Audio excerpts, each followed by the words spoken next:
ये आज की वीडियो में हम डिस्कस करेंगे ग्लाइकोलाइसिस। सबसे पहले तो ग्लाइकोलाइसिस को हम कहते हैं एम्बेडेड मेयर-होफ पाथवे और इसको हम किस तरह से डिफाइन करते हैं। Basically these are the reactions converting glucose to the pyruvate और lactate with the production of ATP. ठीक है, मतलब इसमें हम क्या करते हैं, ग्लूकोज को कन्वर्ट करते हैं, ग्लूकोज या ग्लाइकोजन दोनों को हम कन्वर्ट कर सकते हैं। किसमें कन्वर्ट करते हैं, पायरुवेट और लैक्टेट, मतलब दो प्रोडक्ट्स बन सकती हैं, या तो पायरुवेट या तो लैक्टेट, और उसके साथ क्या होगा, प्रोडक्शन ऑफ एटीपी, एटीपी की प्रोडक्शन होती है। तो ग्लाइकोलाइसिस होता क्यों है, एटीपी की प्रोडक्शन की वजह से। ठीक है, ये हो गई हमारे ग्लाइकोलाइसिस की डेफिनेशन, जिसमें रिएक्टेंट क्या होगा, ग्लूकोज या ग्लाइकोजन, प्रोडक्ट्स क्या होंगी, पायरुवेट और लैक्टेट।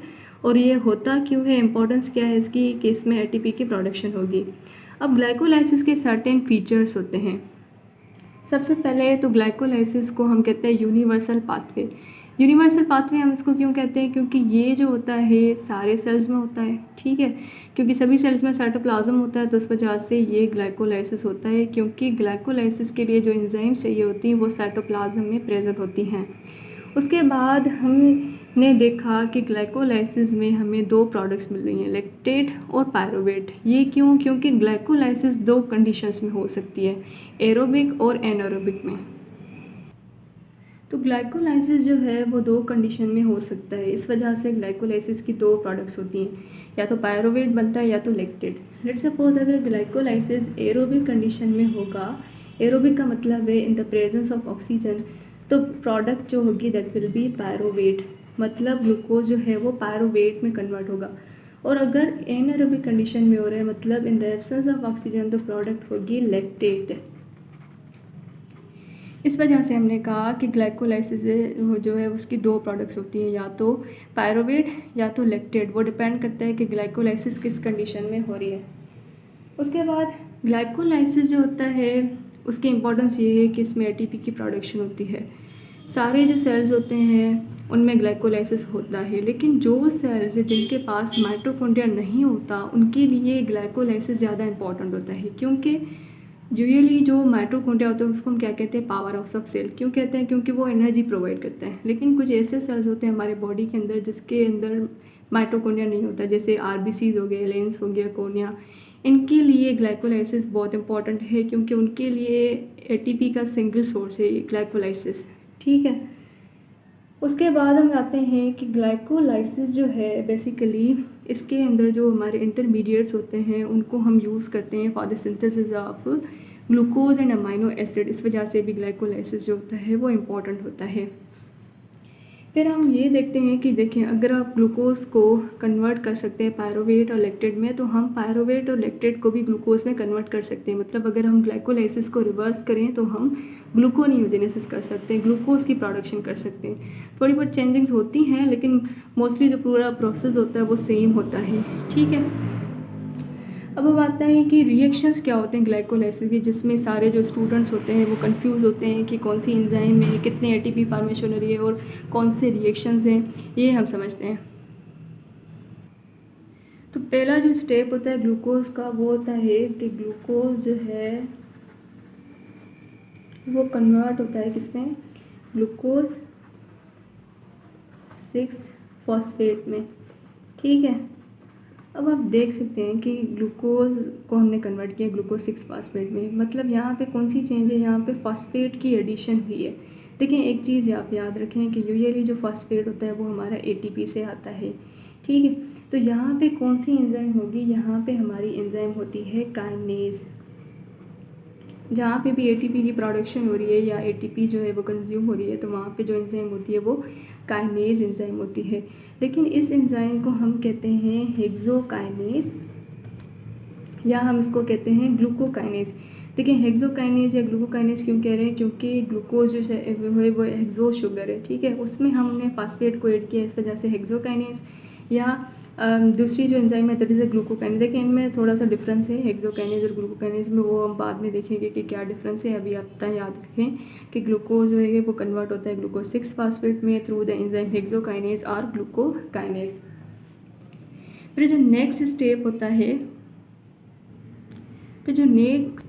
होता है वो हम क्या करते हैं, ग्लूकोज 6 फास्फेट को कन्वर्ट करते हैं फ्रक्टोज 6 फास्फेट में।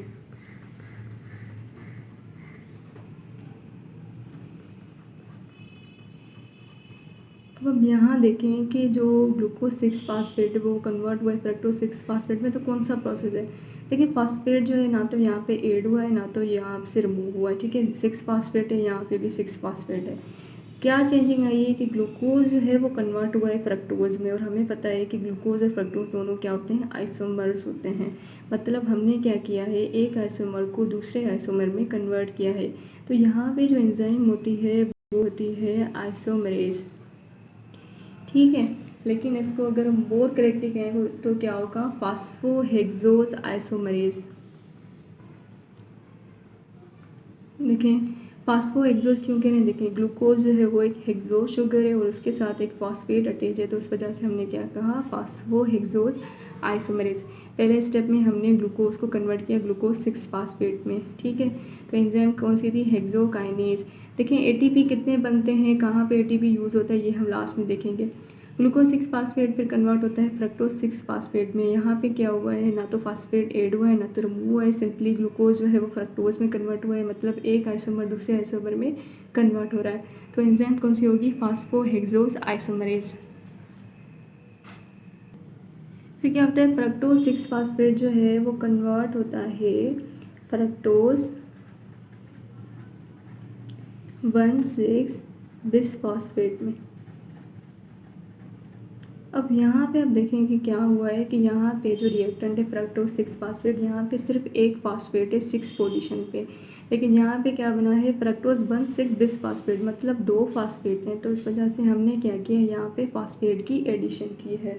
सो अगेन यहाँ पे हमने ये पहले स्टेप में भी किया था, जहाँ पे भी फास्फेट की एडिशन होती है, यहाँ एटीपी कंज्यूम या एटीपी यूज़ होती है, तो एंजाइम कौन सी होती है, काइनेज। तो यहाँ पे भी कौन सी एंजाइम होगी, काइनेज, ठीक है। और इसको हम मोर करेक्टली क्या कहेंगे, फ्रक्टोकाइनेज। क्यों कह रहे हैं, क्योंकि ये फ्रक्टोज है और उसके साथ फॉस्फेट अटैच है, तो इसको हम क्या कहेंगे, फास्फोफ्रक्टोकाइनेज, ठीक है। तो क्या बना, फ्रक्टोज 1,6 बिसफॉस्फेट। तो हमारी जो प्रोडक्ट बनी थी वो क्या थी, फ्रक्टोज 1,6 बिसफॉस्फेट। अब हम क्या करेंगे, इसको 2 कंपाउंड्स में ब्रेक करेंगे, ठीक है। फ्रक्टोज जो है ये क्या है, ये एक 6 कार्बन कंपाउंड है। हम इसको इक्वली डिवाइड करके 2-3 कार्बन वाले कंपाउंड बनाएंगे, ठीक है। एक होता है हमारा डायहाइड्रोक्सी एसीटोन, दूसरा होता है हमारा ग्लिसरल्डिहाइड। लेकिन यहाँ पे सिर्फ फ्रक्टोज नहीं है, यहाँ पे हमारे पास 2 फास्फेट भी हैं, उनको भी हमने डिवाइड करना है। तो हम क्या करेंगे, 2 फास्फेट जैसे एक फास्फेट दोनों को दे देंगे। सो यहाँ पे क्या हो जाएगा, डायहाइड्रोक्सी एसीटोन फास्फेट। तो यहाँ पे क्या हो जाएगा, ग्लिसरल्डिहाइड 3 फास्फेट, मतलब 3 पोजीशन पे फॉस्फेट। फ्रक्टोज जो है उसी के अंदर 6 कार्बन होते हैं, हमने उसको डिवाइड किया 2-3 कार्बन वाले कंपाउंड में, डायऑक्सी एसीटोन फास्फेट और ग्लिसरल्डिहाइड 3 फास्फेट में। अब देखें ग्लिसरल्डिहाइड 3 फास्फेट तो ग्लाइकोलाइसिस में जाएगा, लेकिन डायहाइड्रोक्सी एसीटोन फास्फेट नहीं जा सकता। तो इस वजह से हम क्या करते हैं, हम करते हैं डायऑक्सी एसीटोन फास्फेट को कन्वर्ट इनटू ग्लिसरल्डिहाइड 3 फास्फेट। तो हमारे पास बन जाते हैं 2 ग्लिसरल्डिहाइड 3 फास्फेट, ठीक है। तो हमारे पास हो जाते हैं 2 ग्लिसरल्डिहाइड 3 फास्फेट।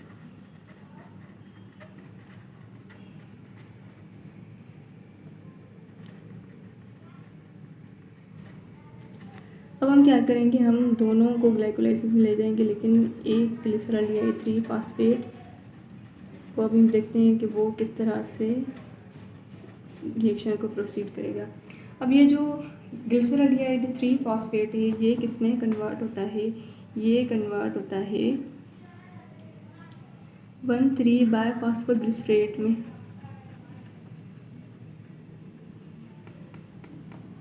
ठीक है। यहाँ पे मैं एंजाइम बताना भूल गई, फ्रक्टोज 1,6 बिसफॉस्फेट जो होता है ये ब्रेक होता है थ्रू द एंजाइम अल्डोलेज, ठीक है। किस एंजाइम के थ्रू ब्रेक होता है, अल्डोलेज एंजाइम के थ्रू, ठीक। ठीक है। और डाईहाइड्रोक्सी एसीटोन फास्फेट कन्वर्ट होता है ग्लिसरॉल्डिहाइड 3 फास्फेट में। तो यहाँ पे आप देखें कि अगर आपने कार्बोहाइड्रेट वाला चैप्टर पढ़ा हो तो वहाँ पे हमने पढ़ा था कि डाईहाइड्रोक्सी एसीटोन और ग्लिसरॉल्डिहाइड दोनों आइसोमर्स होते हैं। तो यहाँ पे भी हम क्या करें, एक आइसोमर को दूसरे आइसोमर में कन्वर्ट करें। तो यहाँ पे जो एंजाइम होगी दैट विल बी आइसोमरेज, लेकिन इसको हम क्या कहेंगे, फास्फोट्रायोज आइसोमरेज, क्योंकि ये जो है ये 3 कार्बन वाला कंपाउंड है, ट्रायोज शुगर है और उसके साथ फॉस्फेट अटैच है। तो ये जो एंजाइम होगी क्या होगी, फास्फोट्रायोज आइसोमरेज। ठीक है। फिर हमारा क्या बना था, 1 glyceraldehyde 3 phosphate, sorry glyceraldehyde 3 phosphate, ये मैंने इस तरह से। ठीक है। तो ग्लिसरॉल्डिहाइड 3 फास्फेट वो किस में कन्वर्ट होता है, 1,3 बाय फास्फोग्लिसरेट में। अब यहाँ पे क्या होता है, बेसिकली यहाँ पे आप 2 चेंजिंग देख सकते हैं। यहाँ पे ग्लिसरॉल्डिहाइड था वो किस में कन्वर्ट हुआ है, ग्लिसरेट में कन्वर्ट हुआ है। यहाँ पे एक तो हमारी डिहाइड्रोजनेशन होती है। ठीक है। दूसरी बात, यहाँ पे एक फास्फेट है जो कि 3 पोजीशन पे है और यहाँ पे हमारी 2 फास्फेट हैं 1 और 3 पोजीशन पे। ठीक है। तो यहाँ पे हमारा एक तो फास्फेट की एडिशन हुई है, दूसरी बात कि यहाँ पे डिहाइड्रोजनेशन हुई है। तो यहाँ पे जो एंजाइम होती है उसको हम कहते हैं डिहाइड्रोजनेज। ठीक है। डिहाइड्रोजनेज क्यों कह रहे हैं, क्योंकि यहाँ पे डिहाइड्रोजनेशन हुई है। दूसरी बात कि इसको हम क्या कहेंगे, इसको हम कहेंगे ग्लिसरॉल्डिहाइड 3 फास्फेट डिहाइड्रोजनेज, क्योंकि ये जो डिहाइड्रोजनेशन हुई है किसकी हुई है, इस कंपाउंड की हुई है, ग्लिसरॉल्डिहाइड 3 फास्फेट की हुई है। ठीक। उसके बाद हम आते हैं कि 1,3 बायोफॉस्फोग्लिसरेट जो है ये किस में कन्वर्ट होता है, ये हमारा कन्वर्ट होता है 3 फास्फोग्लिसरेट में।